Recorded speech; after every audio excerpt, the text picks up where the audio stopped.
J'ai fini Balatro. Je voulais vous en toucher un mot pour vous expliquer un petit peu ce que c'est et puis vous partager mon plaisir d'avoir fait le tour de ce jeu parce que oui, Balatro, c'est un jeu vidéo qui est sorti en 2024, si je dis pas de bêtises. Et c'est un jeu qui est sorti de nulle part et qui a eu une grande notoriété, qui a reçu plusieurs prix, je crois, hein, et qui a été considéré sur certains aspects et certaines classifications comme un GOTY 2024. Alors un GOTY, c'est l'acronyme pour Game of the Year, donc jeu de l'année. Et je dois dire que moi, il a une place assez particulière dans mon cœur et il m'a pas mal occupé pendant des moments assez difficiles en 2024 à titre perso et voilà, ce jeu vidéo me permettait de me focaliser sur des mécaniques à la fois extrêmement simples mais très profondes que je vais vous partager parce que si vous connaissez pas encore Balatro, si vous êtes passé à côté de ce jeu, vous pourriez bien tomber vous aussi accro et puis prendre, je l'espère, autant de plaisir que moi. C'est un jeu qui est disponible partout, je crois. Enfin, et voilà, il doit être disponible sur iOS, sur la Switch, sur les consoles, sur PC, sur Mac. Je pense qu'il est disponible à peu près partout maintenant. Vous pouvez le trouver sur Steam et ça peut être pas mal si vous jouez sur plusieurs plateformes. Vous avez par exemple un Steam Deck et que vous voulez jouer sur un Mac, par exemple. Bon, ça synchronise les progressions et les sauvegardes, etc. Et donc le principe, il est simple. C'est vous imaginez un paquet de cartes, un paquet de 54 cartes comme vous en avez l'habitude, avec les as, les rois, les dames, les valets, etc. Cœur, carreau, pique, trèfle. Et vous avez ces cartes qui sortent dans une première pioche à chaque fois. Je sais plus combien c'est peut-être 8 cartes à la base. Et puis sur ces 8 cartes, vous devez en sélectionner de 1 à 5 et faire des combinaisons. Donc c'est des combinaisons bien connues du jeu de poker. Donc la combinaison la plus simple, c'est carte haute. C'est la carte la plus haute que vous allez mettre dans votre pli de 1 à 5 cartes. Donc voilà, si vous mettez 5 cartes et que la plus forte c'est le roi, voilà, ça comptera carte haute avec le roi. Il y a la possibilité de faire des paires, des brelans, des carrés, des mains pleines, donc des full house. Il y a les couleurs, les suites royales, et puis il y a même d'autres mains qu'on découvre un petit peu plus tard dans le jeu. Et donc, pourquoi est-ce qu'il y a ces mains? C'est parce qu'en fait, chacune de ces mains, avec les niveaux de base, sont associées à une multiplication entre ce qui s'appelle des jetons, donc c'est une valeur en bleu, et un multi, donc c'est une valeur en rouge. Et donc, mettons, vous avez 10 en jetons, 2 en multi pour, je sais pas, la paire par exemple, ou la carte haute, je me rappelle plus. Et donc, quand vous avez ce schéma de main que vous faites, vous déclenchez ce calcul de jetons et de multi, et puis vos cartes vont pouvoir rajouter des jetons ou du multi. En tout cas, au départ, ils rajoutent des jetons. L'As rajoute 11 jetons, Roi, Dame, Valet rajoutent chacun 10 jetons à votre main, et puis ensuite, ça suit 9 jetons pour le 9, 8 jetons pour le 8, etc., jusqu'à 2 jetons pour le 2. Et donc, vous comprenez que si vous faites, donc, par exemple, une association qui vous amène à 10 fois 2, il me semble que c'est la paire, 10 de jetons, 2 en multi, et que vous faites une paire d'As, ça vous fera 11 plus 11 plus 10, donc ça vous fera 32 fois 2, ça vous fera un score de 64 points. Voilà, ça, si sur une paire d'As au départ, voilà ce que ça vous donne. Et vous avez compris l'objectif, c'est de battre un certain score. Et ce score, donc c'est 300 points, je crois, pour la toute première, pour la toute première blinde, parce que ça résonne en blinde comme au poker. Et donc, une fois que vous l'avez franchi, vous passez à la suivante, et ainsi de suite. Et à chaque fois, ça progresse. Bon, vous allez me dire, ok, mais c'est pas très intéressant ton jeu là en l'état. Il faut que je vous rajoute des composantes qui font toute la richesse du jeu. Déjà, après chaque blinde, vous avez la possibilité d'accéder à un magasin. Et donc, selon l'argent que vous gagnez à chaque fois que vous passer les niveaux, vous pouvez acheter des cartes en plus. Alors ces cartes, c'est quoi? Ça peut être donc des jokers qui vont pas aller dans votre pile de cartes, mais qui vont se rajouter dans une espèce de râtelier, de 5 emplacements par défaut, en haut de l'écran. Et ces jokers, ils vont appliquer des effets et c'est eux qui font évidemment toute la richesse de Balatro.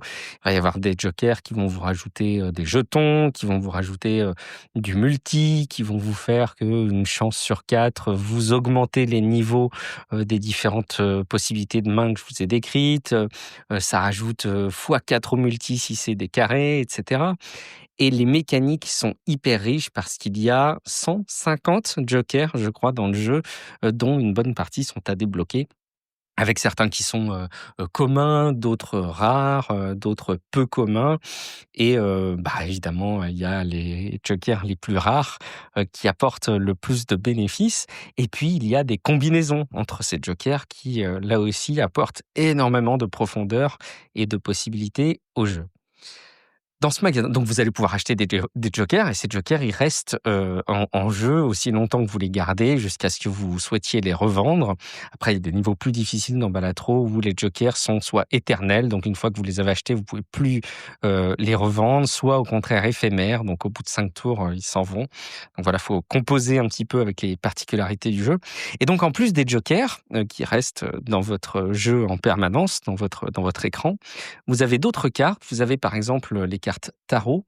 Donc les cartes tarot, il y en a une petite quinzaine, je crois. Et ces cartes, elles vous offrent des possibilités assez intéressantes, comme par exemple, vous doublez votre argent sur une certaine quantité. Ou détruire des cartes. Ce qui peut être intéressant si jamais vous voulez spécialiser votre jeu sur une couleur ou sur un type de valeur pour faciliter les brelans, les carrés, etc. Vous avez la possibilité d'avoir des cartes chance. Donc les cartes chance, c'est une fois sur 4. Elles rajoutent du multi et parfois une chance sur 8, je crois. Elles rajoutent des sous.